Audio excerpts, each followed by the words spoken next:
Ria Meller, eu sei que eu falo sobre as nossas aulas e por isso eu hoje vou soltar essa aula espetacular de um conjunto, de uma série de aulas sobre fé, sobre Emuná. Se você não assistiu e não assiste essas aulas, elas se encontram na área de membros do canal e elas estão disponíveis para vocês. Se vocês estudam comigo, todo domingo, às 19 às 20, para as mulheres, a gente aplica essas aulas que depois a gente sobe no canal para todo mundo. Imperdível.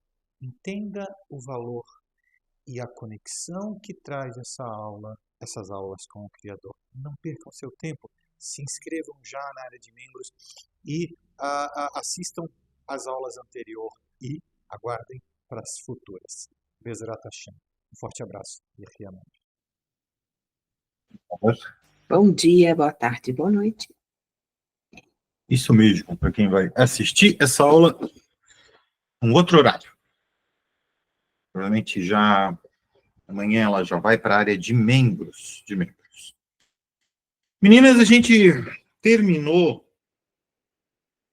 o capítulo 3, o terceiro capítulo, que falava sobre os testes de fé, os testes de Emuná. Mas o livro não se trata só disso, né? Trouxe inicialmente as fundações do Emuná, depois os níveis de Emuná e os testes de Emuná. E agora vamos começar a descobrir, eu não vou nem dizer descobrir, mas vai começar a elucidar, vocês vão começar a entender, a ter essa sintonia, esse esclarecimento, essa clareza, e a gente fala, né? Quanto mais estudamos, mais a turbidez dos nossos olhos vão sumindo, né? Ou seja, as cascas vão saindo dos nossos olhos. Então, esse quarto capítulo, ele vem falando sobre as virtudes da Emuná.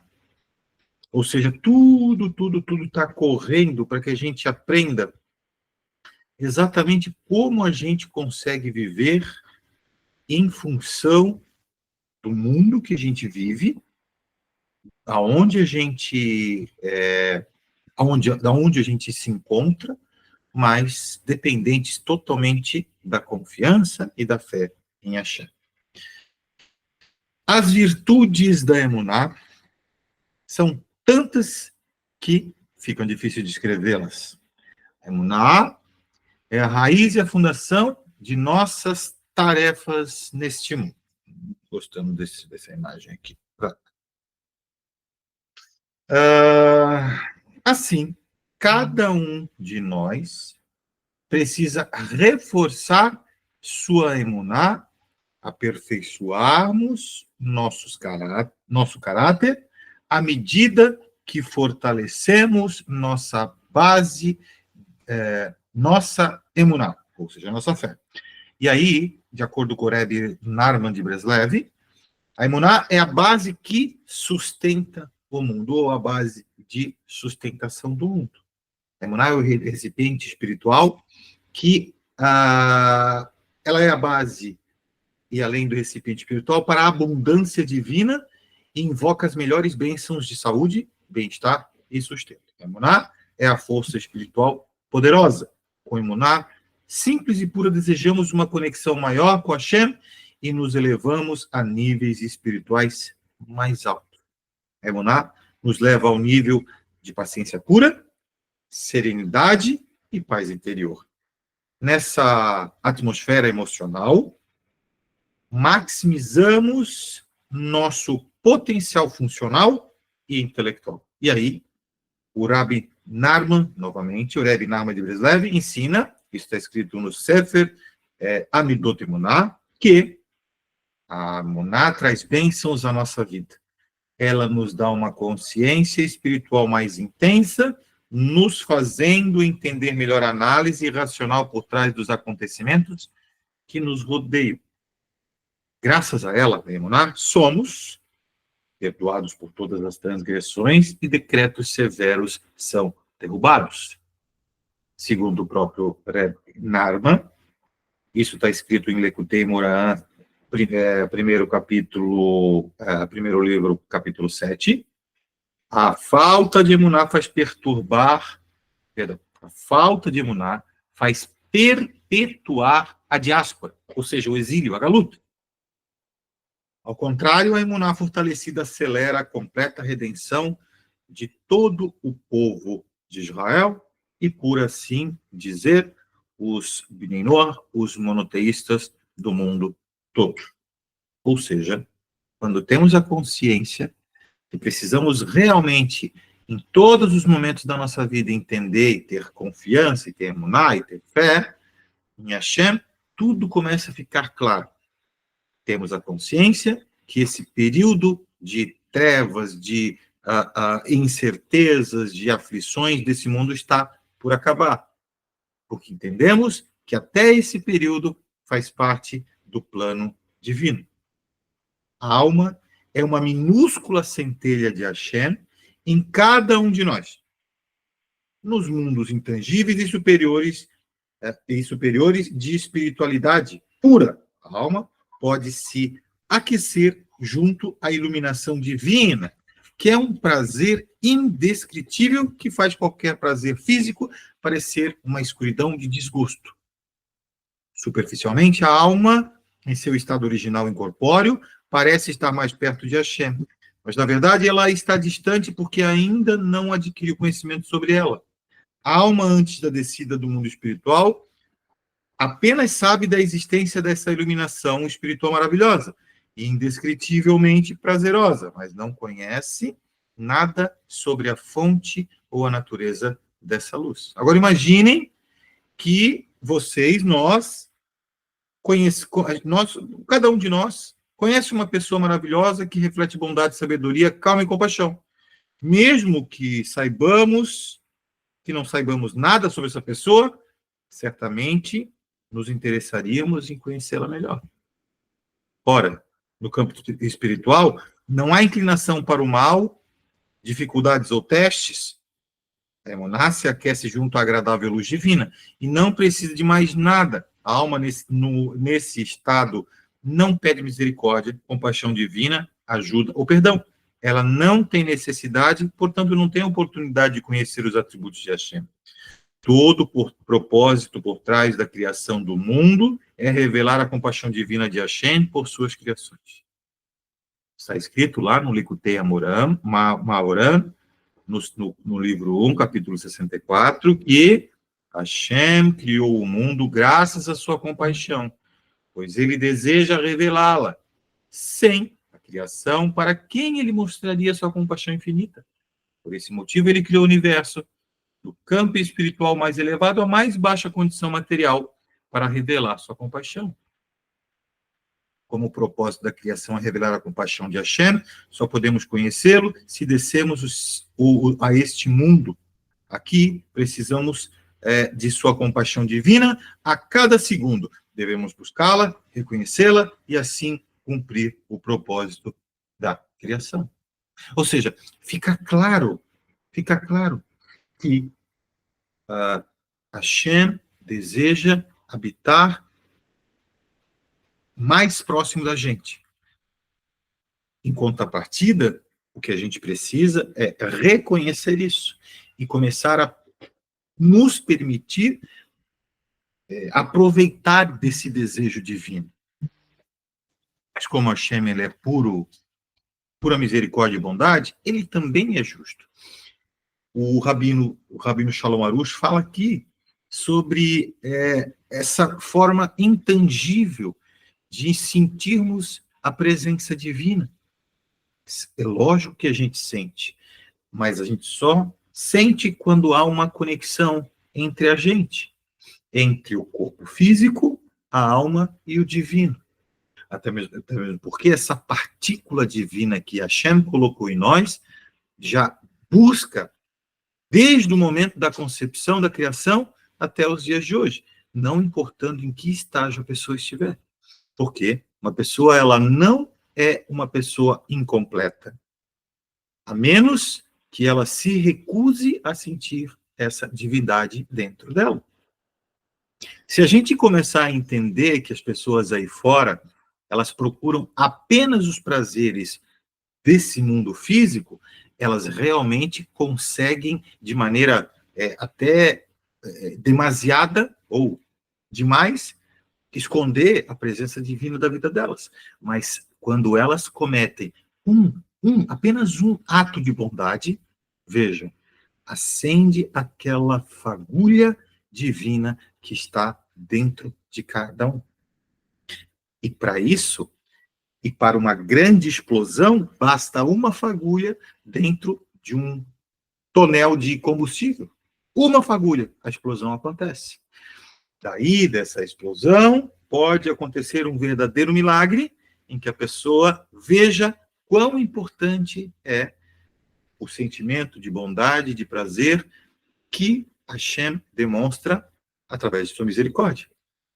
Basta um toque apenas. Um ato. Uma realização. Para que em cada pessoa, e em cada pessoa existe a bondade em potencial, porque Hashem criou todos com bondade. Isso é fantástico. Vamos esclarecer esse conceito com uma história. O rabino de Tulchim um dia reclamou ao professor e guia espiritual, o Rebbe Natan de Breslev, que é filho do Rebbe Narman. Sinto muito não ter tido o privilégio de conhecer o Rebbe Narman de Breslev pessoalmente. O Rebbe Natan respondeu austeramente: e quem tem a audácia de pensar que conhece o seu Rebbe? Yosef Frunik. Yosef Frunik era um homem simples que conduzia uma balsa. Durante todo o dia, ele levava as pessoas de um lado ao outro do rio. O Rebbe Narman de Breslev usava frequentemente os serviços de Yosef Frunik. Yosef Frunik se orgulhava. Eu costumava passar bastante tempo com o Rebbe Narman e o conhecia muito bem. O Rebbe Natan quis enfatizar que conhecer alguém superficialmente não significa nada. Yosef Frunik conhecia a aparência física do Rebbe, mas não fazia a menor ideia de sua enorme importância espiritual.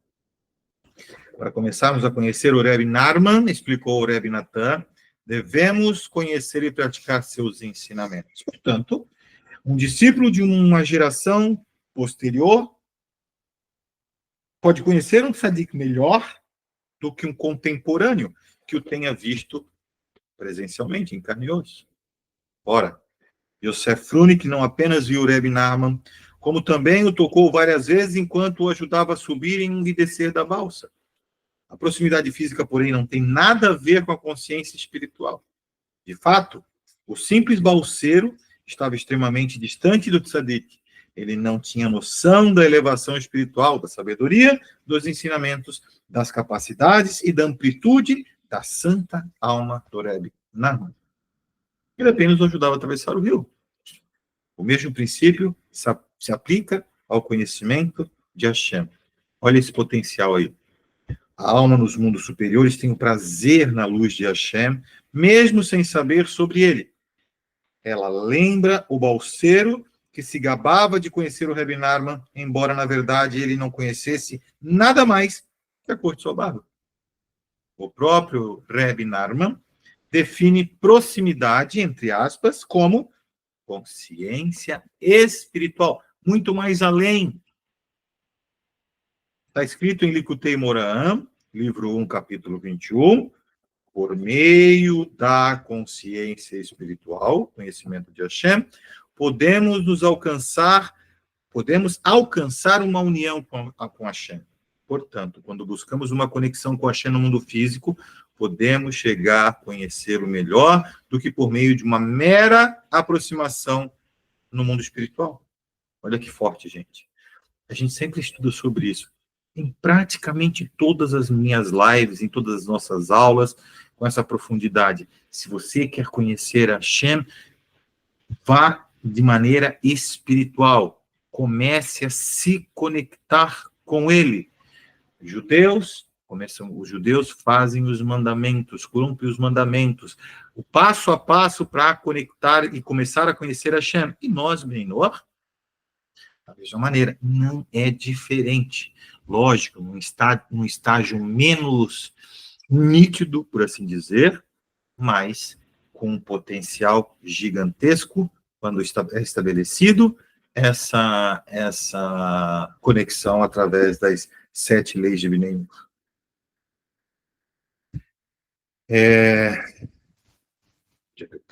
Aqui. Pode não ser aparente, mas a presença de Hashem está em todo lugar. Todo lugar. A vantagem do mundo material é que se possibilita um ganho espiritual, ao passo que o mundo espiritual não nos permite isso. Essa é a contradição aparente, mas o princípio primordial de espiritualidade. No mundo material, precisamos de constante assistência de Hashem, especialmente para superar os testes e problemas deste mundo. Este é o ambiente em que a nossa alma pode realmente dizer a Hashem: prazer em conhecê-lo. Ninguém gosta de sentir como um pedinte. Temos satisfação em saber que merecemos o que temos. Por isso, a alma deseja descer à zona de guerra do mundo material para conquistar legitimamente um lugar elevado, próximo a Hashem, onde ela possa se aquecer junto à luz divina. Como a alma experiente tem o prazer não merecido no mundo espiritual, ela fica extremamente envergonhada frente às almas que conquistaram seus lugares, visto que Hashem quer que a alma tenha prazer completo, ele lhe dá a oportunidade de alcançar a condição que deseja. Nós já conversamos e já explicamos sobre isso, que a gente precisa desse mérito para alcançar essa conexão com Hashem. E esse mérito é apenas alcançado aqui nesse mundo. Ou seja, nos mundos espirituais, antes das almas descerem a esse mundo, elas não têm essa conexão. Assim, não é que não tem essa conexão, é que é uma coisa que Hashem dá gratuitamente. E como Hashem dá gratuitamente, o poder da binar do entendimento, a alma, sem os obstáculos, diretamente ligado ao Criador, tem um entendimento que, consequentemente, precisa de méritos para estar ali, estar mais próximos. Por isso, o desejo dela em vir buscar nesse mundo, com todas as dificuldades, com todas as limitações, o mérito necessário, aí sim, para dizer que está próxima e conhecendo verdadeiramente Hashem.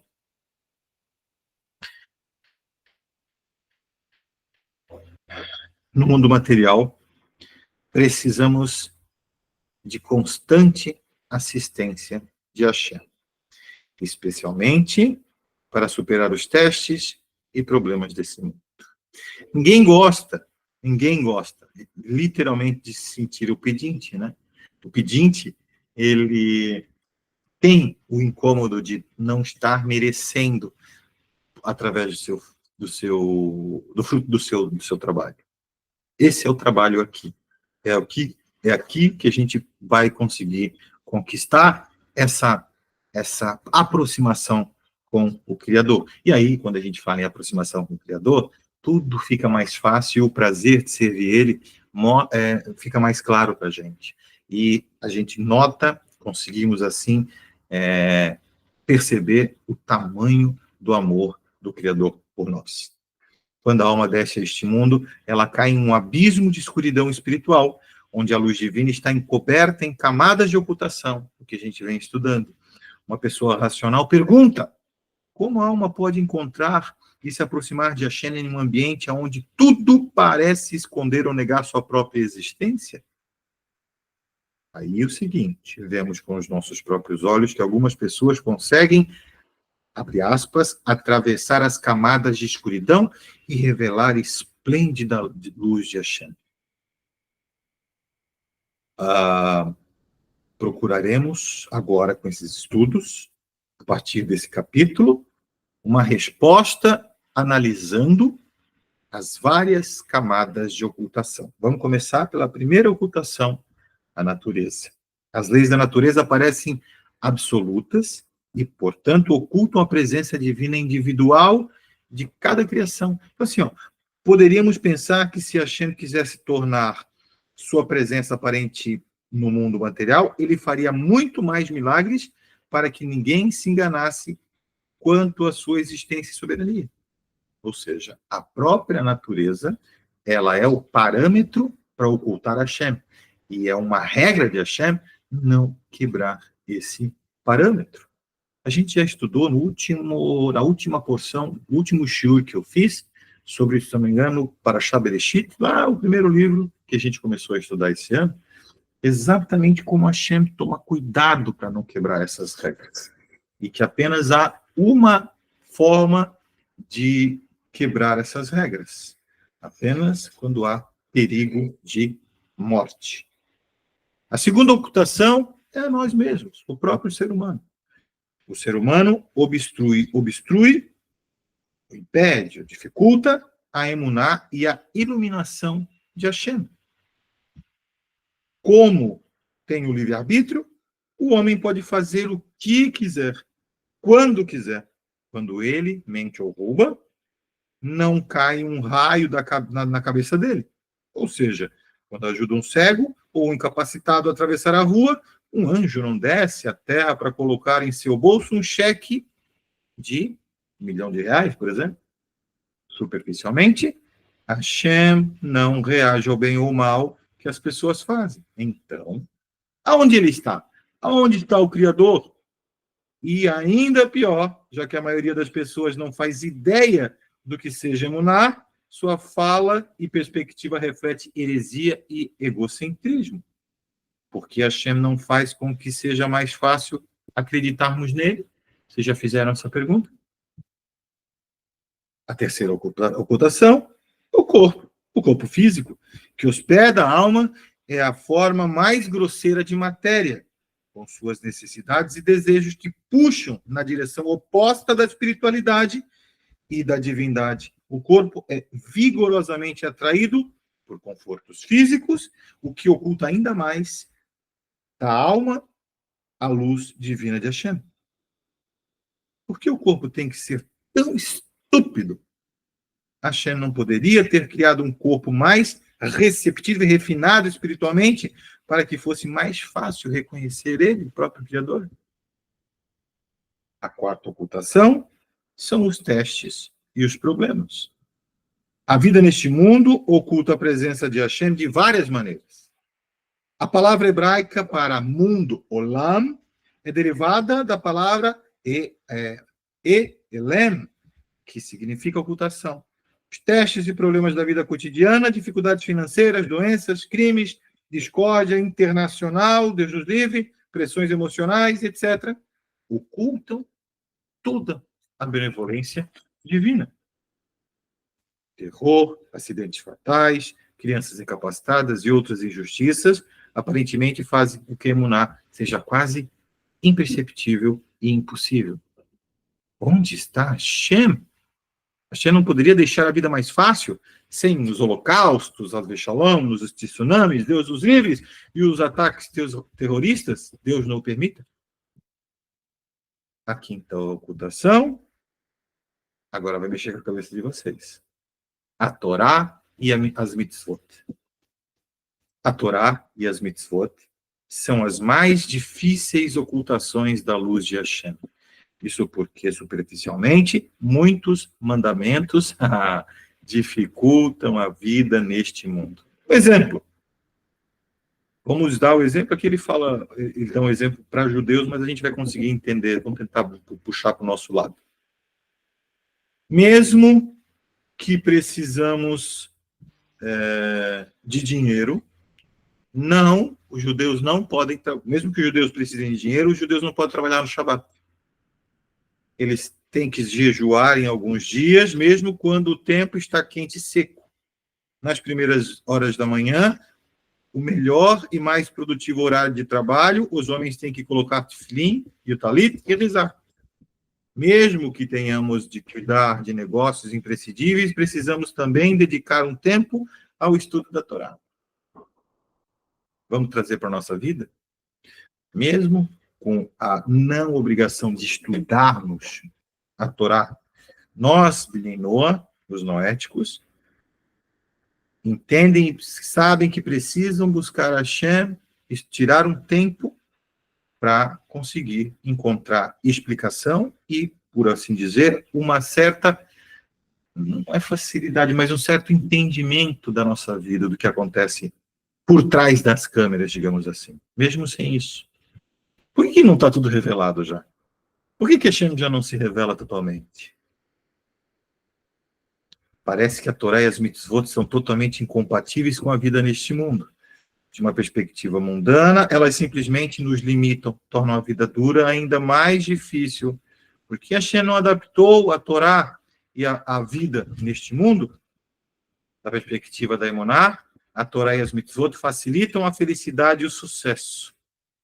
No entanto, a maioria das pessoas é incapaz de olhar o mundo do ponto de vista da Emuná, porque Hashem deixa espaço para confusão e erro. A maior ocultação está na falta de uma definição exata do desejo de Hashem e do estilo de vida conforme a Torá. Os rabinos divergem sobre o que Hashem quer de nós.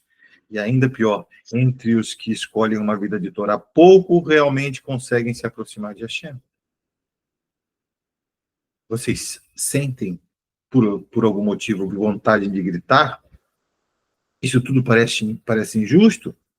Tudo parece correr contra a nossa busca por Hashem e Muná? As portas das dificuldades se fecham em nossa cara e parece que o mundo todo está contra nós para nos prevenir de sentir a presença de Hashem. Somos bombardeados por estímulos agnósticos e ateus. Todo dia, todo tempo. Ah, Deus não existe, isso é coisa antiga, isso não faz o menor sentido. Ah, se existe uma força, um criador e que deixou aí a gente se virar por conta própria.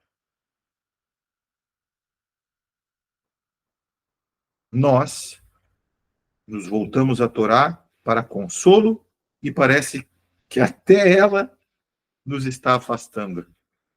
Porque a Torá tem de ser tão confusa e aberta em um leque tão grande de argumentos e interpretações. O que devemos fazer?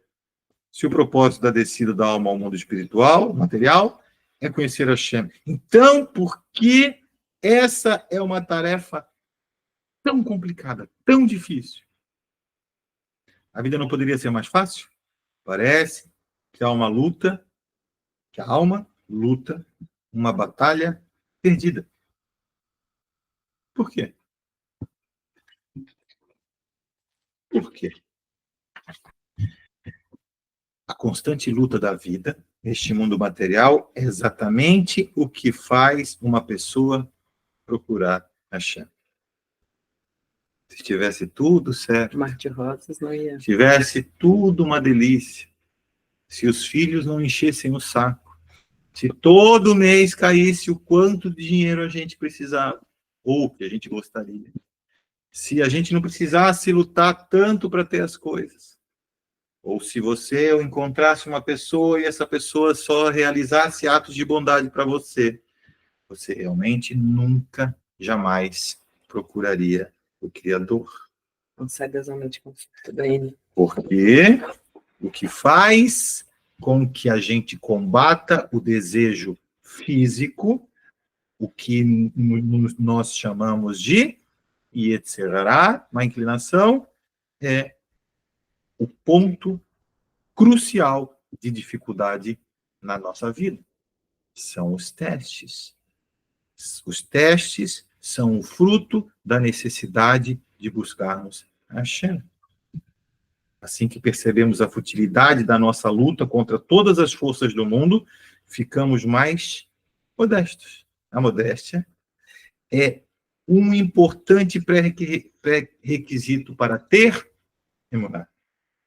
Já que o modesto sabe que não pode navegar em mares bravios deste mundo sem a ajuda do grande comandante, do grande general do mundo. Portanto, não voltamos a Hashem e cultivamos um desejo, nós voltamos a Hashem e cultivamos um desejo forte, um forte desejo de sentir sua influência reconfortante em nossas vidas. Modéstia. Essa aula é para meninos, meninas, tá? Eu mandei já lá no grupo lá, por favor, os meninos Esperem a sua vez, por gentileza. A não ser que o Clemilson seja uma mulher. Ou a esposa dele está usando, que eu acho que ele é o marido da Fabi, eu acho. Não, já saiu. Já se ligou! E tirou a minha concentração, mas é isso aí. Veio para tirar minha concentração. Eu vamos voltar aqui. Ou seja, onde é que estamos? Modéstia, emuná e desejo formam basicamente uma única entidade. O reconhecimento das nossas limitações leva à modéstia, que por sua vez leva a emuná. E a emuná invoca um forte desejo de buscar Hashem. Quando a nossa emuná se devolve e chega ao ponto em que efetivamente procuramos Hashem, a vida fica doce e gratificante. E aí pode ter os problemas que tiver. Pode estar chovendo canivete. Eu sei que com a fé que eu tenho no Criador, tudo ficará bem. Para que esperar tempos difíceis? Agora o Rabino faz essa pergunta. Por que a gente tem que esperar por isso? Quanto mais procuramos Hashem, melhor é a nossa qualidade de vida. Ou não? Devemos nos voltar a Hashem regularmente, mesmo se não sofremos nenhuma dificuldade extrema. Por que a gente precisa se lascar para voltar os olhos ao Criador? Segundo os sábios talmúdicos, devemos agradecer a Hashem constantemente pelo passado e rogar, implorar o futuro. Está escrito no Talmud, no Tratado de Brachot 54a, se falamos regularmente com Hashem, agradecendo o passado e pedindo pelo futuro, mesmo quando as coisas estão dando certo, podemos sentir a presença divina de Hashem e sua compaixão magnífica a todo instante, a cada momento. Vamos supor uma coisa. Vamos dizer que eu seja 100% saudável, rico e bem-sucedido. Deus assim permita. E que as pessoas me admirem. Eu vou fazer o que quiser, a hora que quiser. Parece uma bênção? Não é. Ao contrário, é uma maldição. Muitos famosos, ricos e bem-sucedidos sucumbiram ao desespero, vazio, abuso de drogas e até mesmo suicídio porque não procuraram Ele, o Criador. A existência mais solitária é uma vida sem Ele, sem Deus, sem o Criador. Deus nos livre. Então, quando a Hashem nos manda problemas como lembretes, a luzinha amarela, para que a gente o procure. Ele está nos fazendo um enorme, gigantesco favor, gigantesco ato de compaixão e amor.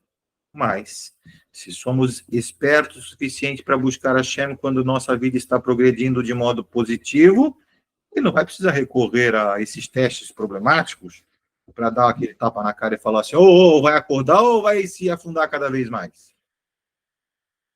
Sim, que compreendemos o propósito da vida e percebemos que a corrida por recompensas materiais não nos leva a nada, podemos canalizar nossos desejos e energias para satisfazer as necessidades da alma e procurar uma proximidade com o Criador, com Hashem.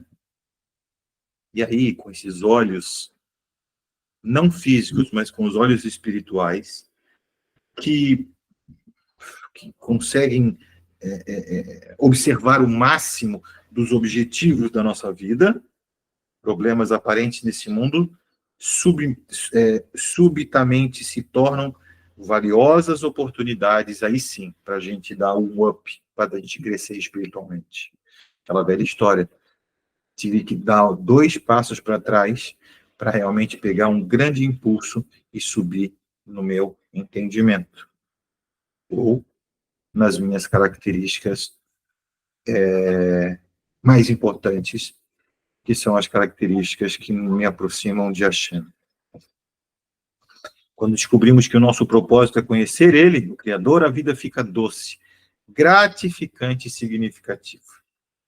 Atribuir tudo a Hashem aplana as estradas emburacadas da vida, passa aquele rolo compressor maravilhoso e deixa tudo sem buraco. Atribuir tudo a ele, tudo. Agradecemos a Hashem os sucessos e não nos desesperamos com os fracassos. Se foi fracasso, se não aconteceu, assim ele quis. Graças a Deus, não era para mim, não era para o meu bem. Tinha alguma coisa que não ia dar certo. Aproveitamos os testes da vida para nos fortalecer, para fortalecer a nossa relação com o Criador. E, de repente, descobrimos que cada estímulo em nosso meio é uma pequena mensagem, um pequeno insight que nos chama para mais perto dele. Nada é mais doce do que receber essas mensagens. Essa mensagem tão